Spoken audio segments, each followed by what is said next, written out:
As we've seen in this budget, typical form of the Albanese government, big on propaganda, very light on policy and light on detail. So we very much look forward over time to seeing the detail that lies behind a lot of the policy announcements in the budget. Meanwhile, I do have a series of questions that I'm sure the Minister would like to answer in detail.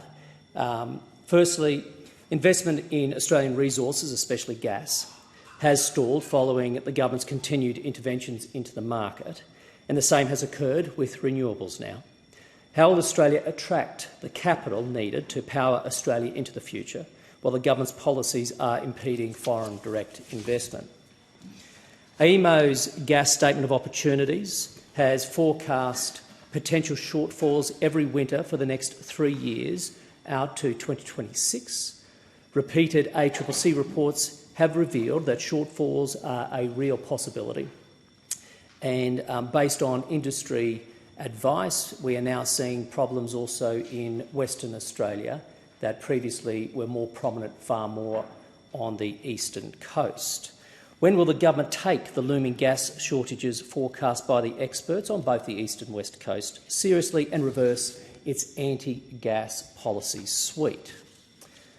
The government continues to tell Australians that renewables are the cheapest form of energy, but fails to acknowledge the total system costs, which is what people ultimately pay for through their energy bills. When will the government come clean about the total system costs associated with its energy plan and tell the truth about its related policies and its impact on the cost for consumers and how those costs continue to skyrocket? With Liddell shutting down, Kurri Kurri being delayed, Snowy 2.0 pushed back and investment in renewable generation stalling, what is the government's plan to keep the lights on?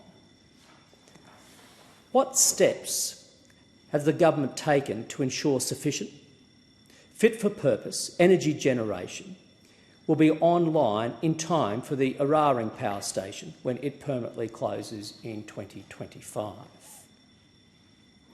Will the government continue to steamroll regional communities to meet its arbitrary political target of 82% renewables by 2030?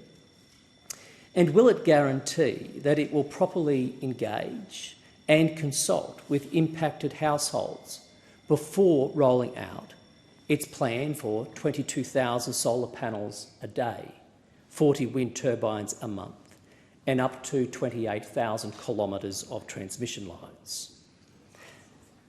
How do the newfound powers of governments to declare transmission lines of national significance reconcile with increasing concerns on the part of regional communities that they are being steamrolled over in the government's rush to carpet Australia with transmission lines? Given investment in renewables is not keeping pace with the targets, with the commitments of the government, as evidenced in the first quarter of 2023, what is the government doing to ensure existing energy generation stays open until like-for-like replacement is ready to avoid an energy shortfall?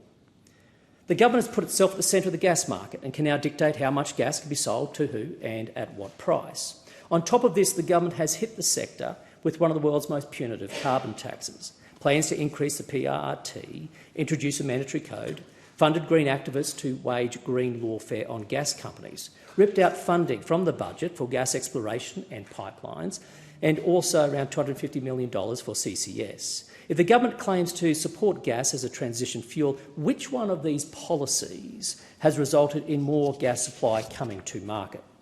What substantive policy measures has the government taken to reassure our trading partners that Australia continues to be a safe place to invest, in light of the damage that the government's energy policies have done to Australia's reputation, evidenced by public statements made by senior government officials and industry leaders from countries including Japan? Investment in Australia's resources, especially gas, has stalled following the government's continued interventions into the market, and the same has occurred with renewables.